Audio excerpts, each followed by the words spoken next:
69,000 शिक्षक भर्ती मामले में चल रहा विवाद फिलहाल खत्म होता नहीं दिखाई दे रहा है। पहले जो ओबीसी और एससी वर्ग के छात्र थे वो पिछले 3 दिनों से एससीईआरटी के सामने प्रदर्शन कर रहे हैं, तो वहीं आज जनरल के जो अभ्यर्थी हैं उन्होंने भी आज अपना प्रदर्शन शुरू कर दिया है।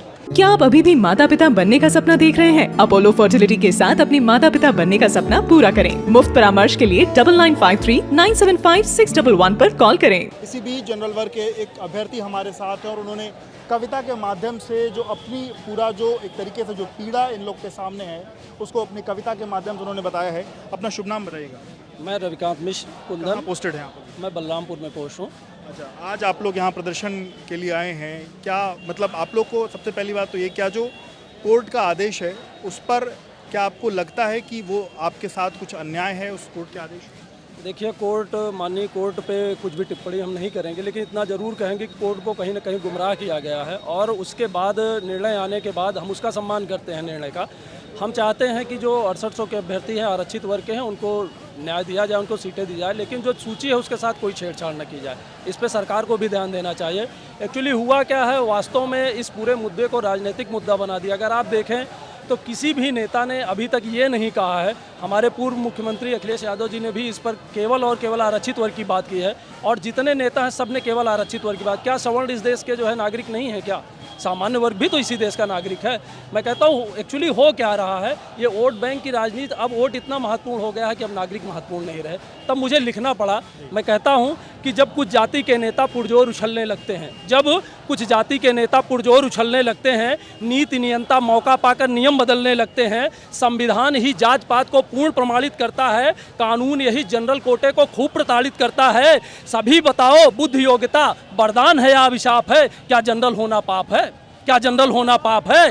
क्या जनरल होना पाप है? पहले तो जनरल कोटे को कोई लाभ नहीं मिलता, ना कोई मरहम लाता है, कोई घाव नहीं सिलता। कठिन तपस्या मेहनत से जो कुछ थोड़ा मिल जाता है, फिर नेताओं को इनका सुख ना फूटी आंख सुहाता है। कम अंकों वाले प्रोफेसर, अधिक अंक के चपरासी, अब अंतहीन आरक्षण देता योग्य सवर्णों को फांसी। जब अयोग्य पद पर बैठेगा और योग्य बाहर जाएगा, जो कुशल नहीं है आखिर वह कैसे विकास ले आएगा? सबका साथ विकास ये लगता एक झूठा आलाप है। क्या जनरल होना पाप है? क्या जनरल होना पाप है? क्या जनरल होना पाप है?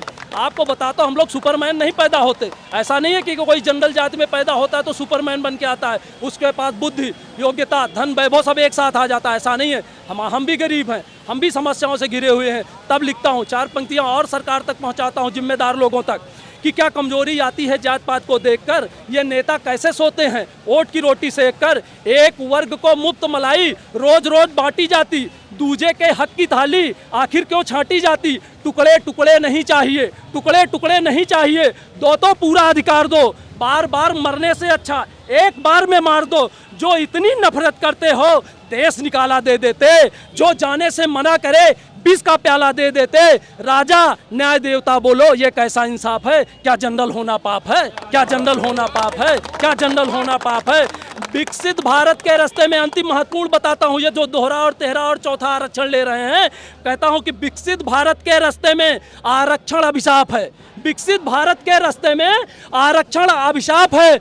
विश्व गुरु के देश में क्या जनरल होना पाप है? विश्व गुरु के देश में क्या जनरल होना पाप है? बहुत बहुत धन्यवाद। मैं चाहता हूं कि योगी जी और माननीय जो भी न्यायालय से भी मैं चाहता हूं कि इस मामले को रिव्यू करे, वो भी देखे कि उनसे भी गलती हो सकती है। ऐसा नहीं कि उनसे गलती नहीं हो सकती, बहुत बार ऐसा हुआ है। अगर ऐसा न होता तो जो है फर्स्ट बेंच, फिर जो है डबल बेंच, उसके बाद फिर सर्वोच्च न्यायालय की परिकल्पना न होती। अगर उनसे गलतियां ना होती तो एक बार ध्यान देना। जनरल होने के नाते आप लोग के साथ ये अन्याय जी, बार बार ये कहा जाता है, जितने भी नेता हैं बार बार ये कहते हैं कि जो वर्ग ज़्यादा भीड़ इकट्ठा करता है, जो ज़्यादा संख्या में हो जाता है, तो वो सोचते हैं कि उनसे जो ज़्यादा वोट मिलेगा। आप देख रहे हैं, चाहे केशव प्रसाद मौर्य जी का कोई बात आए, चाहे जो है अनुप्रिया पटेल जी की कोई बात आए, चाहे योगी जी की कोई बात आए, तो योगी जी तो कह रहे हैं कि सबके साथ न्याय होगा। हम स्वीकार करते हैं योगी जी ने न्याय किया भी है, हमें उम्मीद भी केवल योगी जी से है कि वो न्याय करेंगे।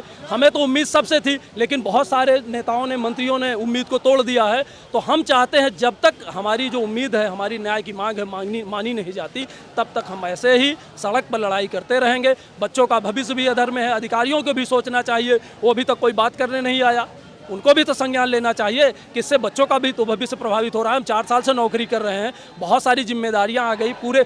हाँ, गलती अधिकारी की, अगर गलती हुई है, अगर एक बार मान भी लिया जाए तो माननीय कोर्ट को ये भी तो ध्यान रखना चाहिए था, अधिकारियों के लिए भी 2 लाइन उसमें लिख देते कि उनके ऊपर फला फला फला फला कार्रवाई करो। अधिकारियों के लिए 1 लाइन आप नहीं लिख पा रहे हो, तो न्यायालय को भी ध्यान देना चाहिए।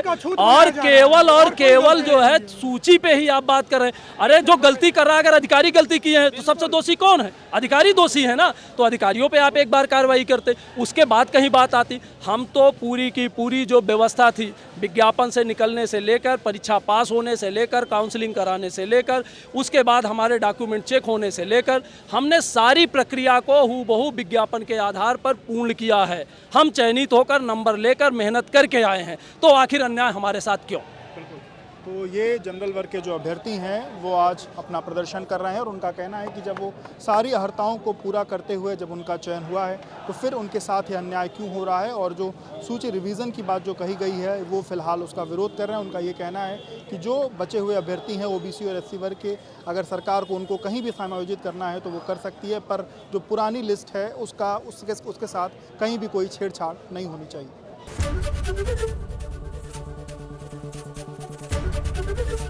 एबीपी गंगा, खबर आपकी, जुबान आपकी।